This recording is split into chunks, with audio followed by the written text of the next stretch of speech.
આજે સામાન્ય સભાની સાથે સાથે 18 સપ્ટેમ્બર 2025 એ કાળો દિવસ છે કે 18 જાન્યુઆરી 2024ના દિવસે સાંજે સામાન્ય સભાના 1 કલાક પહેલા જ આ વડોદરા શહેરના 12 માસૂમ બાળકો અને 2 શિક્ષિકાઓએ આ ભ્રષ્ટાચારનો ભોગ બનીને જે ડૂબીને મરી ગયા હતા એને ખરેખર માનવવધનો ગુનો દાખલ થયેલો એ દિવસ છે આજે 18 તારીખ।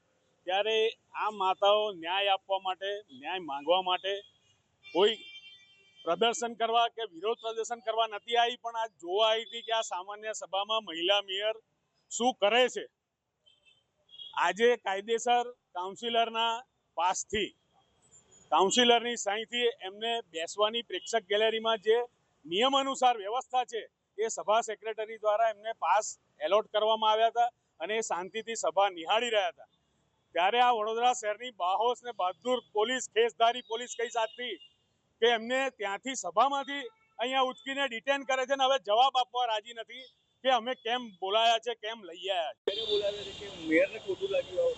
100% મેયરશ્રી જ્યારથી સભા ચાલુ થઈ ત્યારથી જ આ જોઈ રહ્યા છે અને જોઈને કહી રહ્યા છે કે આ કોણ છે, ઉપર કેમ આવ્યા છે, અને ત્યારથી ઈશારાથી કહેવામાં આવે છે અને તાત્કાલિક 10 મિનિટ બાદ આ પોલીસ, બહાદુર ખેસધારી પોલીસ આવીને એમને અહીં આવીને બેસાડી દે છે।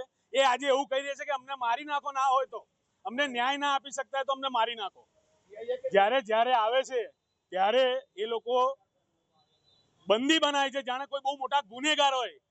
ગયા વખતે શનિવારે જ્યારે મુખ્યમંત્રી આવે છે ત્યારે દુઃખની બાબત છે કે આ કેસનો મુખ્ય આરોપી ષડયંત્ર કરતા ગોપાલ શાહ, એને મુખ્યમંત્રીની સામે હયાત હોટલમાં આમંત્રણ આપવામાં આવે છે અને એ કાર્યક્રમમાં હાજર રહે છે અને એની સામે પીડિત પરિવારોને ઘેર કેદ કરવામાં આવે છે। એટલે આપ જોઈ શકો છો કે આ તંત્ર કઈ રીતે કામ કરી રહ્યું છે। આ વડોદરા શહેરના નાગરિકો, હજુ કહું છું, જાગી જાઓ। આ સરમુખત્યારશાહી જો હુકમી છે, કાયદેસર કોર્પોરેટરના પાસથી એન્ટ્રી થયેલી પ્રેક્ષક ગેલેરીમાં, અને આ પ્રકારે વર્તન એ કેટલું વ્યાજબી છે। આવનારા દિવસોમાં આ શહેરની પ્રજા જાગશે અને 100% આ જો હુકમીનો જવાબ આપશે।